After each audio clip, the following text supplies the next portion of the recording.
Jake Morrison felt his hands shake as he stood in the huge room.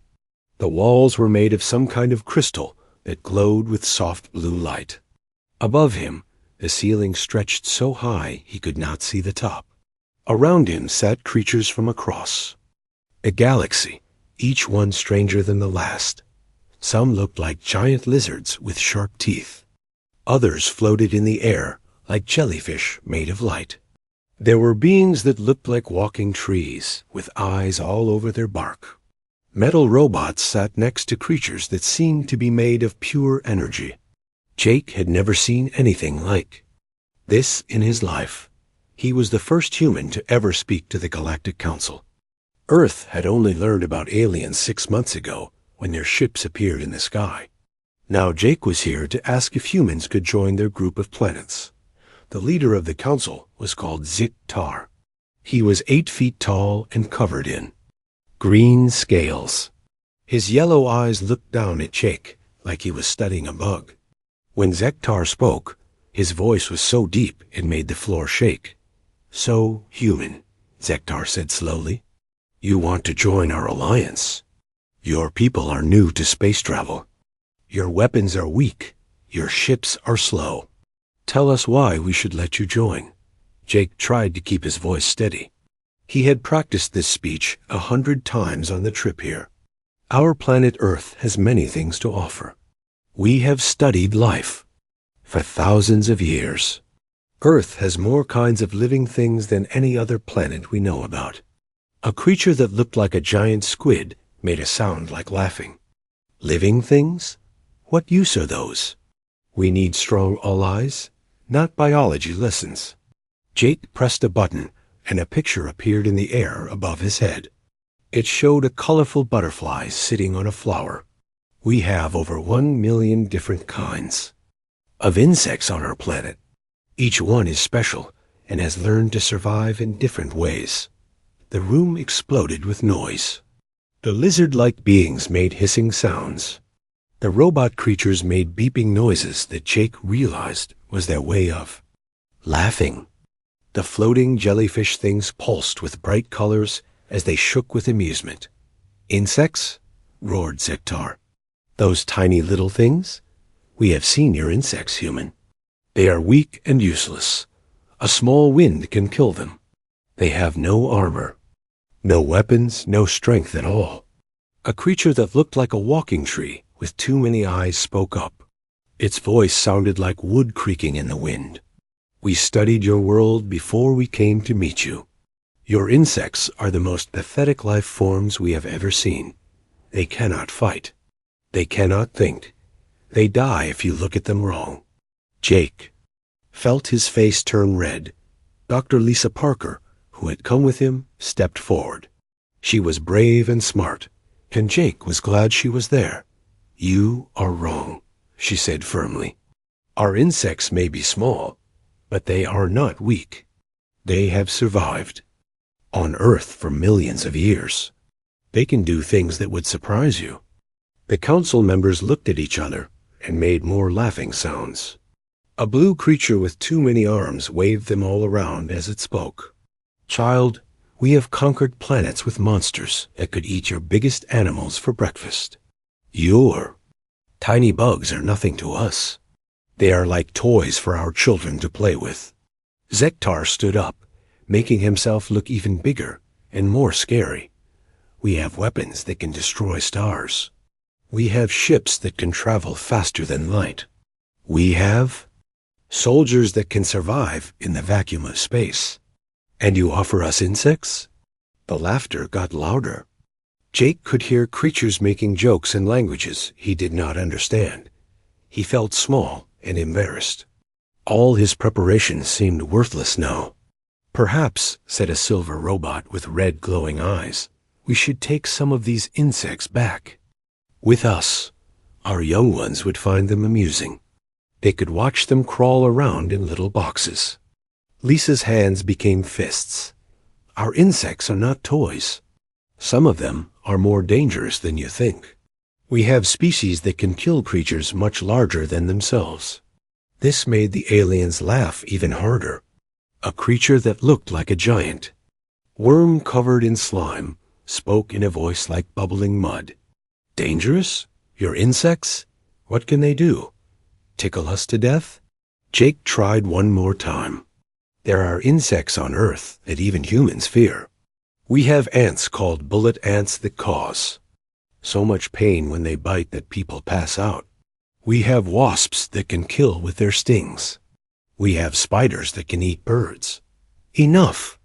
Zektar's voice boomed through the chamber. We have heard enough of your silly stories. Your insects are weak. Your planet is weak. You have nothing to offer the Galactic Alliance. The voting began immediately. Each species had one vote, and Jake watched as every single hand, claw, tentacle, and mechanical arm was raised against Earth. Not one alien voted to let humans join their group. The decision is final, Zektar announced. Earth will not be admitted to the Galactic Alliance. You may return to your little planet and your tiny insects. As guards started to lead Jake and Lisa away, they heard more comments from the council. Members, maybe we should visit Earth sometime, one said. It might be fun to see these harmless little creatures up close. Yes, agreed another. We could build a zoo with Earth insects. Our children would love it. The most dangerous thing on that planet is probably their weather, joked a third alien. Jake felt angry and sad as they walked toward their ship. Humans had worked so hard to prove they belonged in the galaxy. They had built their best spaceship and sent their smartest people. But it was all for nothing. Lisa walked beside him, also quiet and upset. They do not understand, she said finally. They think they know everything about Earth, but they know nothing. Maybe they are right, Jake said. Maybe we are too weak to join them. Lisa stopped walking and looked at him. No, Jake, they are wrong about our insects. They are wrong about Earth. Someday they will learn the truth. As their ship left the space station, Jake looked back at the huge structure where the Galactic Council met. The aliens inside were probably still laughing about Earth's silly insects. They thought they were so smart and strong. But Jake remembered something his grandmother used to say. It is not the size of the dog in the fight, but the size of the fight in the dog. Maybe the aliens would learn that lesson someday.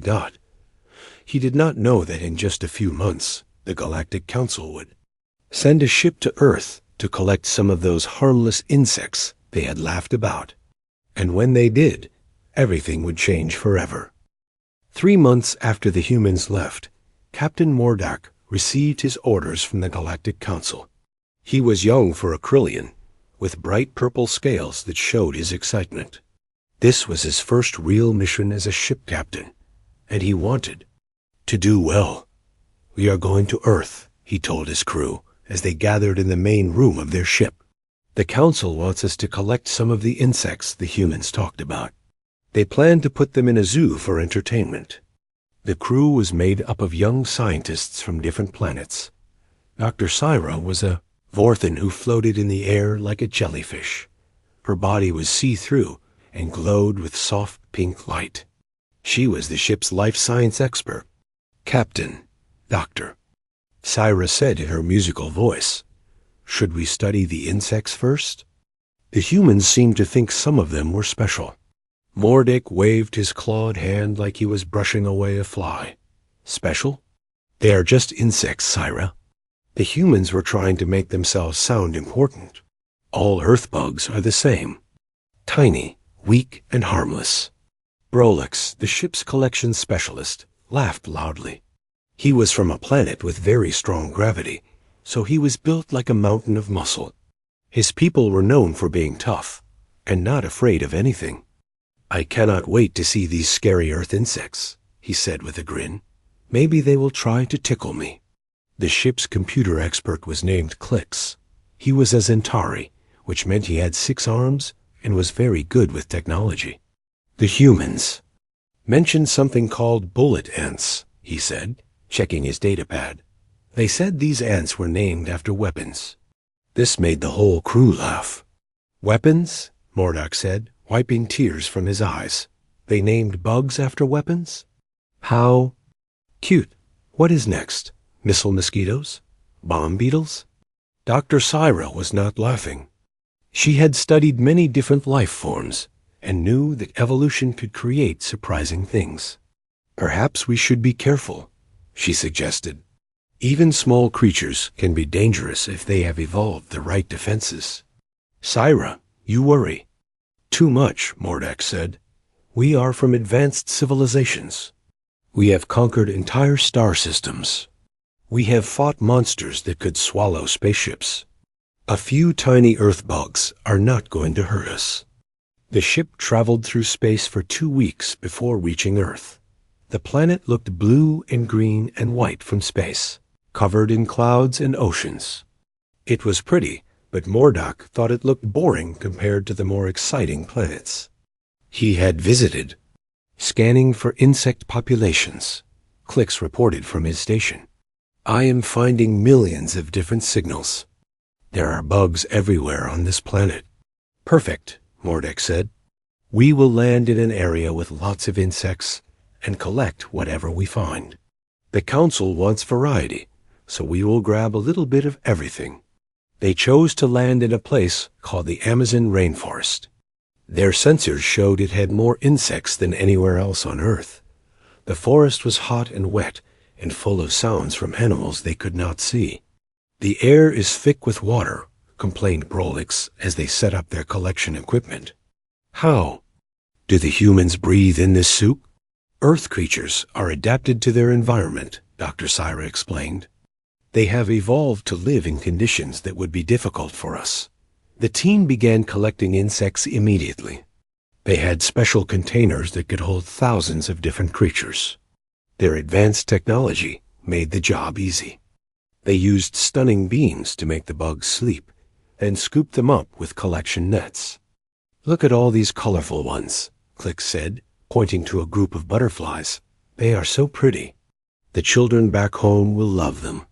They collected beetles with shiny shells, moths with big wings, and flies that buzzed around their heads. Everything went into the containers without any problems. The insects seemed just as weak and helpless as the aliens had expected. This is easier than I thought, Mordak said, watching his crew work. We will be done in a few hours. Then they found the bullet ant colony. The ants were bigger than most of the other insects they had seen, about an inch long and black in color. They moved in organized lines, carrying food and building materials back to their nest. These must be the bullet ants the humans mentioned, Dr. Syra said, studying them through her scanner. They show interesting behavior patterns. Very organized and social. They look like all the other ants to me, Brolix said. He used his collection tool to scoop up a large group of them, just bigger and uglier. The ants seemed upset when they were captured. They moved around quickly in their container and made chemical signals that the aliens' equipment could detect. But the collection team did not pay attention to these signs. They are probably just confused, Mordak said when Dr. Syra mentioned the ants' behavior. All animals get upset when they are moved to a new place. They will calm down once they get used to their new home. Clix was reading information about bullet ants from Earth's internet. It says here that these ants have a very painful sting. Humans rate the pain as one of the worst in the animal kingdom. The crew found this hilarious. Painful to humans? Brolix laughed. Humans are so weak, they probably cry when they get a small cut. What could possibly hurt us?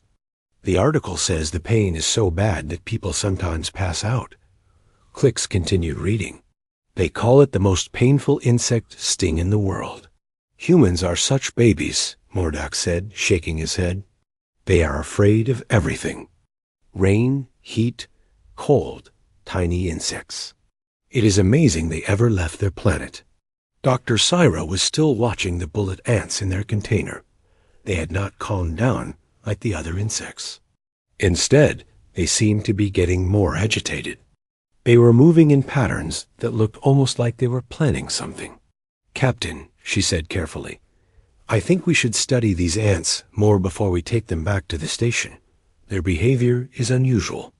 Syra, we do not have time for detailed studies, Mordak replied. The council wants these insects for their entertainment center. We are collectors, not researchers. Load them up with the rest and let us go home. By the end of the day, they had collected over 1,000 different types of insects.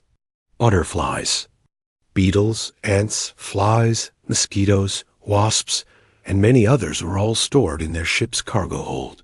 The collection containers were designed to keep each species separate and comfortable. Mission accomplished, Mordak announced as they prepared to leave Earth. We have enough insects to fill 12 exhibits. The council will be pleased. As their ship lifted off from the forest, none of the aliens noticed that the bullet ants were still very active in their container.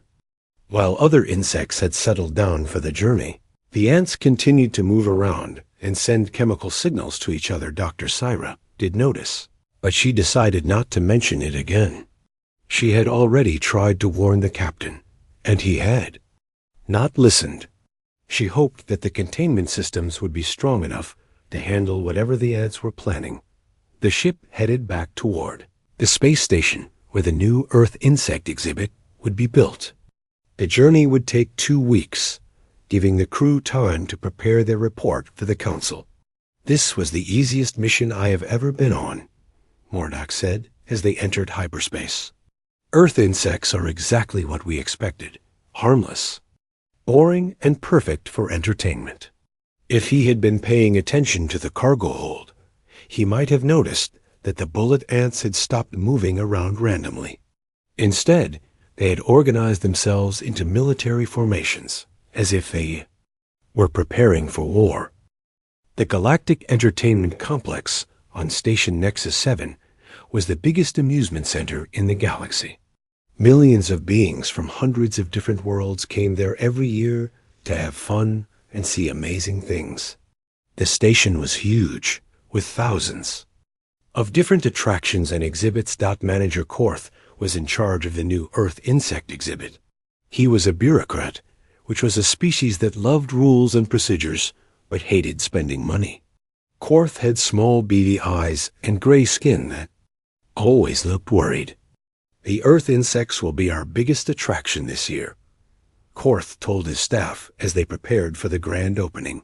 We have over 1,000 different species, and they are all completely harmless. Families can observe them safely without any danger. The exhibit was built in the family section of the complex, right next to the petting zoo and the children's playground. Large transparent walls allowed visitors to see the insects up close while keeping them contained. Each species had its own special environment designed to make them comfortable. Dr. Syra had been assigned to help set up the exhibit. She was still worried about the bullet ants, but every time she tried to express her concerns, Korth cut her off. Dr. Syra, you are overthinking this, Korth said impatiently. These are insects from a primitive world. They have no defenses, no weapons, no intelligence. The containment fields are more than strong enough. The containment fields were actually quite weak. Korth had ordered the cheapest systems available to save money. They were designed for keeping small, harmless creatures like space hamsters and glowing butterflies. No one had considered that Earth insects might be different. But the bullet ants show unusual behavior patterns, Dr. Syra insisted. They are more organized than the other species. They seem to be studying their environment. Korth waved his hand dismissively.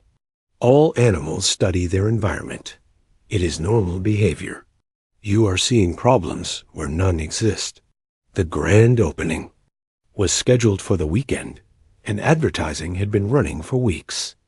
The marketing department had created posters showing cute, colorful Earth insects with slogans like "the most harmless creatures in the universe" and "safe fun for the whole family." 3 days before opening, Jake Morrison and Lisa Parker arrived. At the station, the Galactic Council had given them permission to observe the exhibit as part of Earth's continued diplomatic efforts. Jake was curious to see how the aliens were treating the insects from his home planet. "This is incredible," Lisa said as they toured the facility. "They have recreated perfect environments for each species. The butterflies have flowers from Earth. The beetles have rotting logs, and the ants have soil that matches their home." Jake was impressed by the technology, but something bothered him. "The containment fields seem weak," he observed. "On Earth, we use much stronger barriers when working with dangerous insects." "Dangerous?" laughed their tour guide, a cheerful Zephyrian named Blip. "These insects are not dangerous at all. They are entertainment, not weapons. A child could handle them safely." When they reached the bullet ant exhibit, Jake stopped and stared. The ants were not behaving normally at all. Instead of the random activity he expected, they were moving in precise patterns. They had built structures in their enclosure that looked almost like military fortifications. "Something is wrong," Jake said quietly to Lisa. "Those ants are preparing for something." Lisa looked closer and gasped. "Jake, they have organized their entire colony around the weak points in the containment field. It is like they are studying how to escape. They tried to warn the staff, but no one would listen. Humans always worry about their insects," Blip said with a giggle. "You act like they are monsters instead of tiny bugs. Trust us, we know what we are doing." Opening day arrived with great fanfare. Thousands of families poured into the exhibit, eager to see the famous Earth insects. The butterfly section was immediately popular, with children laughing as colorful wings fluttered around them. The beetle displays drew crowds of adult scientists who were amazed by the variety of shapes and colors. The Krillian family of Zexla, Morka, and their 3 young children were among the first visitors. The children had been excited for weeks about seeing the harmless Earth creatures their parents had told them about. "Look at the pretty flying ones," squealed little Pip, pointing at the butterflies. "They are so colorful. And these big black ones look so organized," added her brother Zim, watching the bullet ants through the viewing wall. "They march around like little soldiers." Morka laughed. "They are just insects, children. They may look organized, but they cannot think like we can. They are acting on instinct only." The bullet ant exhibit was drawing large crowds. Families pressed against the viewing walls to watch the ants work. Parents explained to their children how these were supposed to be the most dangerous insects on Earth, which made everyone laugh. The humans were so scared of these tiny things. One father told his young daughter, "Can you imagine being afraid of something so small?" Dr. Syra was monitoring the exhibits from the control room. All day she had been watching the bullet ants with growing concern. Their behavior was becoming more and more unusual. They seemed to be testing the containment field at regular intervals, pushing against it with their antennae and legs. "Manager Korth," she called over the intercom, "I am seeing some concerning activity in the bullet ant enclosure. I recommend we increase the containment field strength as a precaution." Korth's voice crackled back through the speaker. "Dr. Syra, we have discussed this already. The containment is more than adequate. Do not waste energy on unnecessary upgrades." As the day continued, more and more visitors came to see the exhibit. The bullet ant display was becoming the most popular attraction. Tour guides were telling groups about how the humans had claimed these ants were dangerous, which always got big laughs from the crowds. "Earth humans are such a timid species," one guide explained to a group of teenage Vorthans. "They are afraid of creatures that could not hurt a baby. It shows how primitive their world really is." Jake and Lisa spent most of the day watching the bullet ant exhibit.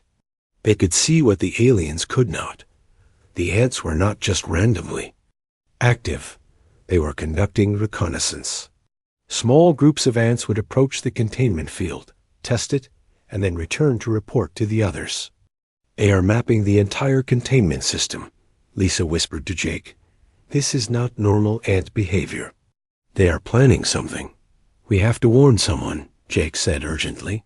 These ants are not going to stay contained much longer. They found Dr. Syra in the control room and explained what they had observed. She listened carefully and nodded. I have been seeing the same things, she admitted, but no one will listen to my concerns. Manager Korth thinks I am being overly cautious. You are not being cautious enough, Jake said firmly. On Earth, we have learned to respect these insects. They are not pets or entertainment. They are highly evolved predators. Dr. Syra looked at her monitoring equipment. The bullet ants were becoming more active as the day went on. Their movements were becoming more coordinated and purposeful. What do you think they are planning? She asked.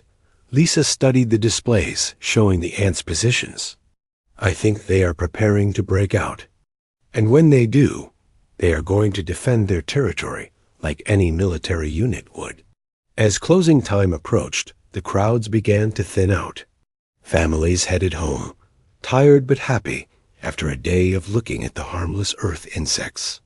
The staff began their evening routine, checking systems and preparing for the next day. In the bullet ant enclosure, 37 ants had finished their preparations. They had identified the weakest point in the containment field and had organized their forces accordingly. They were ready to make their move. The stage was set for a confrontation that would change how the Yangshu galaxy viewed Earth and its creatures. Forever, the aliens were about to learn that evolution on Earth had created warriors that could bring down enemies many times their size. The first lesson was about to begin. The disaster began at 11:47 in the evening, when most of the visitors had gone home. A small power surge ran through the station's electrical system. It was the kind of minor problem that happened every few weeks and usually went unnoticed. The station's computers automatically adjusted for the fluctuation, and most systems continued working normally, but the cheap containment fields that Manager Korth had installed were not built to handle even small power changes. For exactly 3 seconds, the bullet ant enclosure's containment field dropped to half strength. 3 seconds was all the ants needed. The bullet ants had been waiting for exactly this moment. They had tested the containment field hundreds of times throughout the day and knew precisely when and where it was weakest. When the power fluctuation hit, they were ready. Working together with perfect coordination, the ants pushed through the weakened field at its most vulnerable point. Within seconds, all 37 bullet ants were free and spreading throughout the exhibit area. The night security guard, Grickstall, was making his routine rounds when he noticed something moving near the bullet ant display. Grickstall was a mollusk, which meant he had soft, squishy skin and moved very slowly. He was not very smart, but he was reliable and had worked at the complex for many years.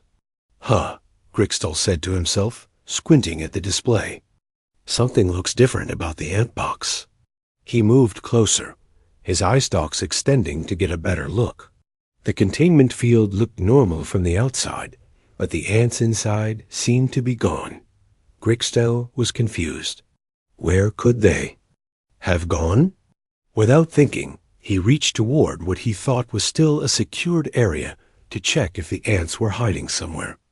His slimy hand passed right through the disabled containment field. That was when the first bullet ant struck.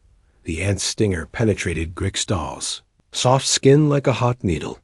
Immediately, toxins that had been refined by millions of years of evolution began flooding into his bloodstream. The venom was designed to cause maximum pain while keeping the victim alive long enough to learn not to threaten the ant colony again. Grickstall's scream echoed through the entire complex. It was a sound of pure agony that security cameras recorded at 127 decibels. The pain was so intense that Grickstall's body went into shock immediately. He collapsed on the floor, writhing and howling as waves of burning pain coursed through his nervous system. The other bullet ants responded to the attack. by going into full defense mode. They spread out through the area, establishing a perimeter around their escaped location.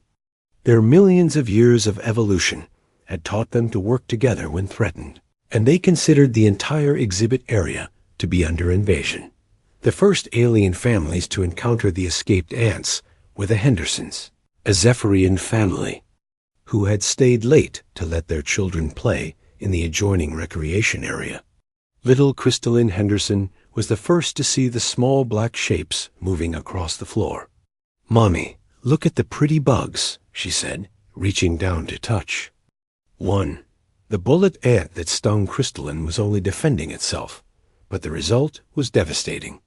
The child's crystalline body, which was normally very tough, offered no protection against the ant's evolved toxins. She collapsed immediately, her body flashing with pain signals that her species had never experienced before. "What is happening?" cried her mother, Mrs. Henderson, as she rushed to help her daughter. "Someone help us." But when Mrs. Henderson knelt down to pick up Crystalline, 3 more ants stung her legs. The pain was so intense that she also collapsed, adding her screams to the growing chorus of terror. Security alarms began blaring throughout the complex. The night manager, Vexra, rushed to the scene with a team of security guards. Vexra was a tough Krillian warrior who had served in the galactic military for 20 years. He had faced down space pirates and survived battles on hostile worlds. He was not prepared for what he found. "What is the situation?" he demanded as he arrived at the Earth insect exhibit. "The bullet ants have escaped," reported Security Chief Blacks, a robotic being with scanners for eyes. "They have already attacked 4 civilians. The victims are in extreme distress." Vexra looked at the scene and could not believe what he was seeing. Grixtal was still on the floor, barely conscious and making weak moaning sounds. The Henderson family was clustered together, all 3 of them crying from pain. Other visitors were backing away in terror. "They are just insects," Vexra said, trying to understand the situation. "How can tiny bugs cause this much damage?" As if in answer to his question, a bullet ant climbed onto his boot. Before he could react, it stung him through the tough material of his military-grade armor. The pain that followed was unlike anything Vexra had ever experienced, including being shot with energy weapons and surviving a plasma grenade explosion. Vexra, the tough warrior who had never retreated from any battle, fell to his knees screaming. The bullet ants were not acting randomly. They had quickly assessed the threat level and established defensive positions throughout the exhibit area. Using chemical signals that the alien technology could not detect, they coordinated their movements like a military unit. Dr. Syra, monitoring the situation from the control room, watched in horror as her worst fears came true. "We need to evacuate the entire section immediately," she announced over the intercom. "These ants are far more dangerous than anyone realized." Manager Korth finally arrived at the scene, accompanied by a full security team armed with stun weapons and containment equipment. "How did this happen?" he demanded. "The containment fields were supposed to be foolproof. The power fluctuation caused a temporary weakness," Dr. Syra explained. The ants were waiting for exactly that moment. They had been planning this escape all day. Planning? Korth laughed nervously. "They are insects. They cannot plan anything." A bullet ant crawled up Korth's leg as he spoke. The sting that followed sent him into convulsions of pain so severe that he bit through his own tongue. The security team tried to use their stun weapons on the ants, but the insects were too small and fast. They had spread throughout the area and were taking cover behind exhibits and furniture. Every time a security guard got close enough to target one, another ant would attack from a different direction. "They are using military tactics," reported Captain Zor-El, the head of station security. "They have established overlapping fields of fire and are coordinating their attacks. This is not normal animal behavior." The situation grew worse as word spread throughout the station. Curious onlookers came to see what was happening, and many of them became victims. The ants treated every new arrival as a potential threat and attacked accordingly. Within 2 hours, 17 beings had been stung. The station's medical bay was overwhelmed with patients suffering from pain levels that their equipment could not even measure. Doctors from various species worked frantically to develop treatments, but the bullet ant venom was unlike anything in their experience. "We need to call in military support," Captain Zor-El finally admitted. "We cannot handle this situation with station security alone." The decision was made to seal off the entire exhibit section and treat it as a combat zone. Emergency bulkheads slammed shut, trapping the bullet ants in a limited area, but also trapping several station personnel who had not been evacuated in time. Jake Morrison, who had been in his quarters when the crisis began, rushed to the scene as soon as he heard the alarms. He found Dr. Syra in the control room, monitoring the situation with growing despair. "How many ants escaped?" he asked. 37, she replied. "Just 37 tiny insects, and they have brought our entire security force to a standstill." Jake looked at the security monitors showing the sealed-off section. The bullet ants had established what could only be described as a fortress. They had barricaded themselves behind overturned furniture and were patrolling their territory in organized groups.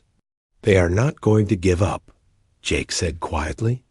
"Bullet ants will defend their territory to the death, and as long as they feel threatened, they will keep attacking anyone who comes near. How do we stop them?" Dr. Syra asked desperately. Jake thought about everything he knew about bullet ants from his years of studying Earth insects. "We cannot fight them with force," he said finally.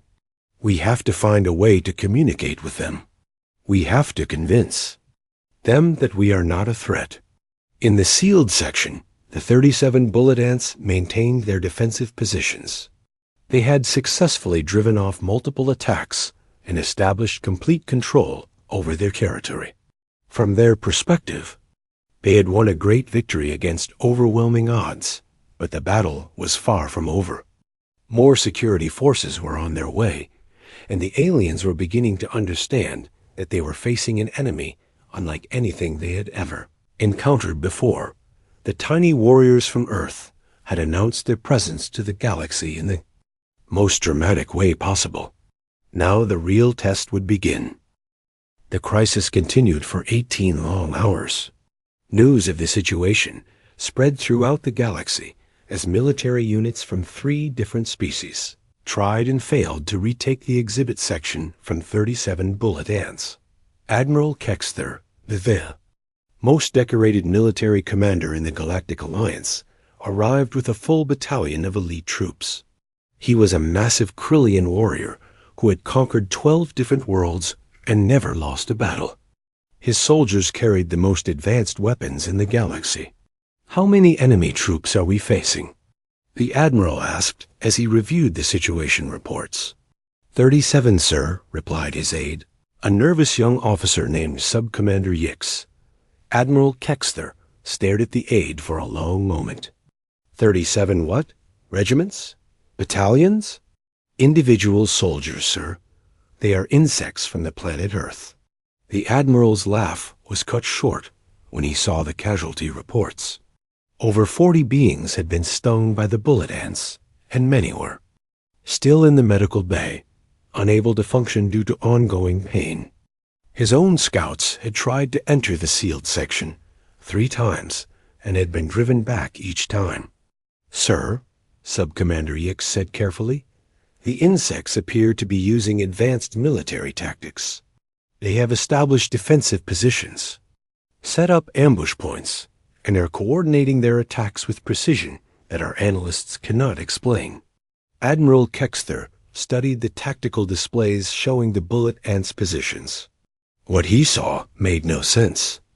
The insects had created overlapping fields of defense that would have impressed a trained military strategist. They had identified the best defensive terrain and were using it perfectly. "These are insects," the Admiral said slowly, trying to understand what he was seeing. How can they know military strategy? Dr. Syra had been monitoring the situation from the beginning, and she was finally called in to brief the military commanders. "Admiral, these creatures have evolved over millions of years to be perfect warriors. Their entire society is built around defending their territory and working together as a unit. But they are so small," protested Sub-Commander Yix. "How can something so tiny be so dangerous?" "Size does not matter when you have the right weapons," Dr. Syra explained. "Each ant carries venom that causes more pain than your largest battle weapons. And they are willing to die to protect their colony." The Admiral decided to try one final assault using his best troops and most advanced equipment. The attack lasted exactly 11 minutes before his soldiers were forced to retreat, leaving behind 3 more casualties who had been stung during the operation. "This is impossible," Admiral Kexter said, staring at his defeated troops. "I have conquered worlds defended by armies of millions. How can I not defeat 37 insects?" That was when Jake Morrison stepped forward. He had been watching the failed military operations with growing concern, knowing that each attack only made the bullet ants more defensive and dangerous. "Admiral, with your permission, I would like to try a different approach," Jake said quietly. "What could you possibly do that my trained soldiers cannot?"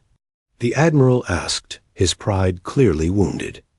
"I can talk to them," Jake replied simply. The entire command center fell silent. Even Dr. Syra looked surprised by Jake's suggestion. "Talk to them?" Sub-Commander Yix said with disbelief. "They are insects. They do not have language." Jake had spent years studying insect behavior and had worked with indigenous tribes in the Amazon who understood how to coexist with dangerous creatures. They may not use words, but they do communicate. They use chemical signals, body movements, and behavioral patterns. If I approach them correctly, I might be able to convince them that I am not a threat. Admiral Kexter was desperate enough to try anything. "Very well, human. You have 1 hour to succeed where my military has failed. But if you get yourself killed, do not expect us to risk more lives trying to rescue you." Jake spent 30 minutes preparing for his approach. He studied everything the monitoring equipment had recorded about the bullet ants' behavior patterns. He learned their patrol routes, their defensive positions, and their communication methods. Lisa Parker helped him understand what the ants were probably thinking. "They are scared and far from home," she explained. "They are in a strange place with no familiar scents or sounds. They think they are under attack and are just trying to survive." When Jake finally entered the sealed section, he moved very slowly and deliberately. He kept his hands visible and his movements predictable.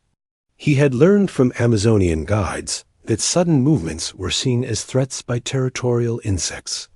The first bullet ant he encountered immediately took a defensive posture, ready to attack. Jake stopped moving and remained perfectly still. For several minutes, he breathed slowly and calmly, showing no signs of aggression or fear. Gradually, more ants appeared. They surrounded Jake, but did not attack immediately. They seemed to be studying him, trying to determine if he was a threat. Jake continued to remain motionless, allowing them to investigate him thoroughly.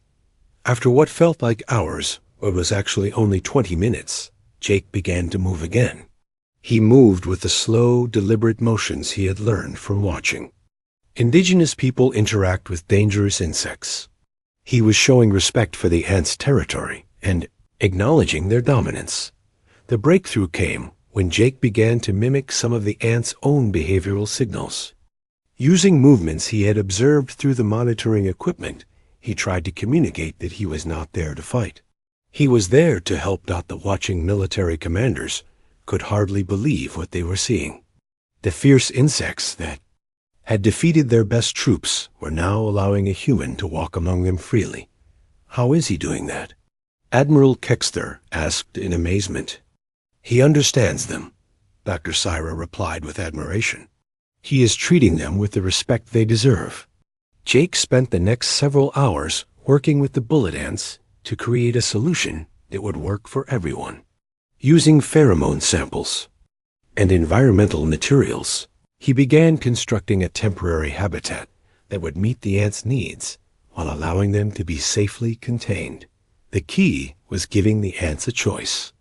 Instead of trying to force them back into captivity, Jake offered them a better alternative. The new habitat had proper soil, moisture levels, and territorial boundaries that the ants could defend.